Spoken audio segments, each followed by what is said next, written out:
With your CIGTV News Update, I'm Donna Bush. Happy New Year to you and your family. His Excellency the Governor, Mr. Martin Roper, played football at the old-time New Year Family Fun Day held at the Ed Bush Playing Field in West Bay on New Year's Day. The family-based event marked the kickoff to 2019 on January 1st. I think events like this bring the whole community together, children with older generations, and they've been showing some of the old crafts on the Cayman Islands, rope making, and I think that's really nice for younger people to see that. So yeah, it's been a lovely day. Wonderful weather, wonderful day, wonderful opportunity for the families in this constituency and broader to come and just have fun. Very relaxed. Love being here. Love the fact that the governor was able to come and to play football as well. I think it's very important that we keep building this community spirit. You know, as Cayman continues to grow, it's very easy to lose those things. But these sort of events, you know, bring the community together in a fun way and create opportunities for fellowship and friendship, which I always think is a great thing. The whole meaning and purpose of this day, Old Time New Year, is to basically provide an opportunity for our young people to connect with the cultural heritage of the Cayman Islands in a way that they would never usually do in their day-to-day lives, but also provide an opportunity for the older people to reconnect with the Cayman of old that they know in a way that gives them the fond memories that they want to have and to cherish. The Old Time Family Fun Day was organized by Minister Rivers, a committee of members, and the community. Minister Rivers thanked the committee and community for their hard work and many hours put into preparing for the annual event. Throughout the day, there were demonstrations and performances. Arts and crafts were on display, and young and old enjoyed food and played games. Well, another event held in West Bay just before the holidays was the opening of the Leo Ebanks Children's Playground. The official dedication and opening for the playground project, organized by committee members working with Speaker of the House, the Honorable Makiva Bush, was well attended by residents from the district. Mr. Bush says the hard work of members from the West Bay West Enhancement Council, along with huge assistance from various government ministries, departments, and private sector partnerships, made it possible for the park to be completed just in time for the holidays. Located just off Watercoast Road in West Bay, the new park will be enjoyed by children and families in the neighborhood. Well, finally, as celebrations of the 60th anniversary of the Cayman Islands coat of arms continues, hundreds attend the opening of the newest exhibit at the National Museum. It celebrates the coat of arms itself, its history, how it came to be, and tells us a bit about its importance and the people who were in the legislative body at the time the coat of arms was brought forward to Cayman Islands. So it's really a wonderful celebration of the history of our first national symbol. For in the past 8 months, Celebrate Cayman has engaged the community, inspired and educated young people through so many formats: music, history, the arts, culture, and today with this exhibit we're giving people an opportunity to really dive deep into the coat of arms itself.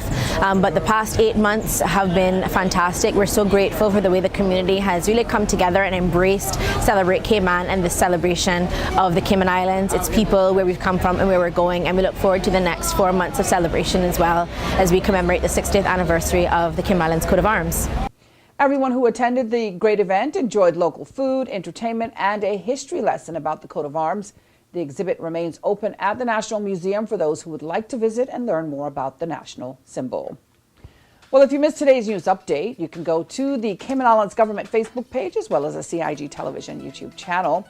I'm Donna Bush, as always, thanking you for joining us, wishing you a wonderful and, of course, a very safe night. And I wish you the very best for 2019. Until tomorrow, bye-bye for now.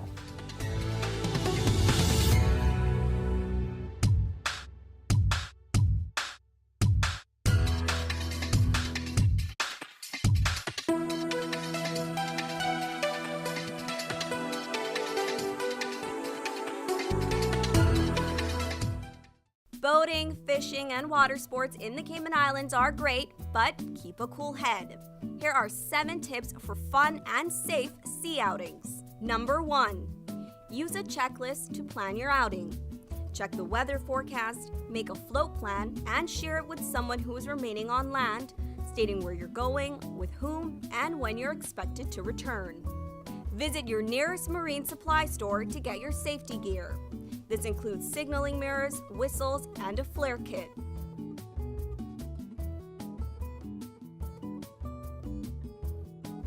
It's also very important to have onboard flotation devices and life vests for each person. There are different types of vests. Some are for water sport activities such as snorkeling, and others are for going on offshore boating or on fishing trips. Number 2. These items can be lifesavers in case of an accident or bad weather. Number 3. Use a motor kill switch, especially if you're boating alone. In case of a leak or breakdown, always stay with the boat until help arrives. If you capsize, an emergency beacon or locator device can send a distress signal to inform the authorities of your location. Larger flares will indicate distress to a boat, airplane, or search and rescue officials. Number 4. In addition to sunscreen, food, and beverages, it would be smart to have a cell phone. Make sure your marine radio works. Cayman's boaters use Channel 16 to communicate. Number 5.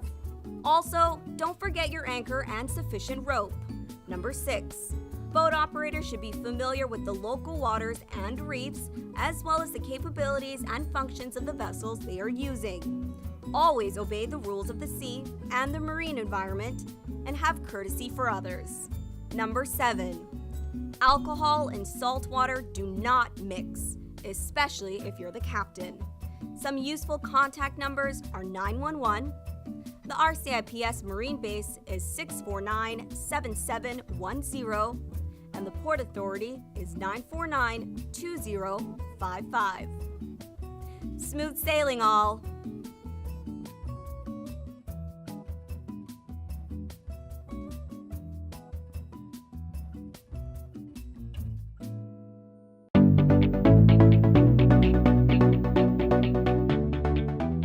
I'm Jody Ann Powery. I'm the Police Media Officer with the RCIPS, and I'm here to give you some crime prevention tips on how to best protect your property. The first thing that we want to discuss is our points of entries. Let's start with the front door, and then we'll move on to the windows and the back doors or sliding glass doors. The first thing to consider is the front door. This particular front door has 2 deadbolt locks. One of these deadbolt locks are properly carpentered and the other is not. When your door is properly locked, you'll hear a click at the end and the deadbolts are not able to move. If it is slightly opened, then you can push the deadbolt back without having any restrictions. I'll now proceed to show you what your lock should look like when it is properly locked.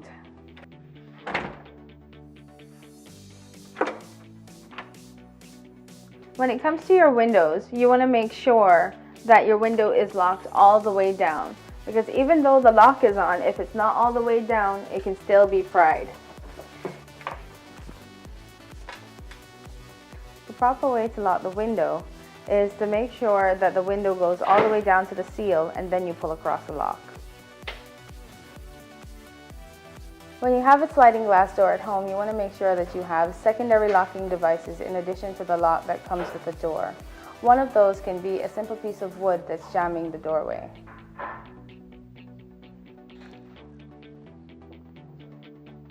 We want to encourage you to ensure that you don't make things easy for burglars who are looking for opportunities to break into property by leaving your property out in plain view. Some of these items are your car keys, your electronics, and your handbags. Make sure that you put these properties away when you're leaving the house or when you're going to bed.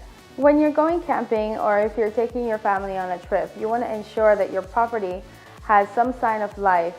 This can be done by leaving a light on or putting timers on your lights. And we want to ensure that our family homes are safe. In order to do so, we encourage that people take the proper precautions by starting up neighborhood watches or encouraging family members or persons they trust to check on their properties while they're away.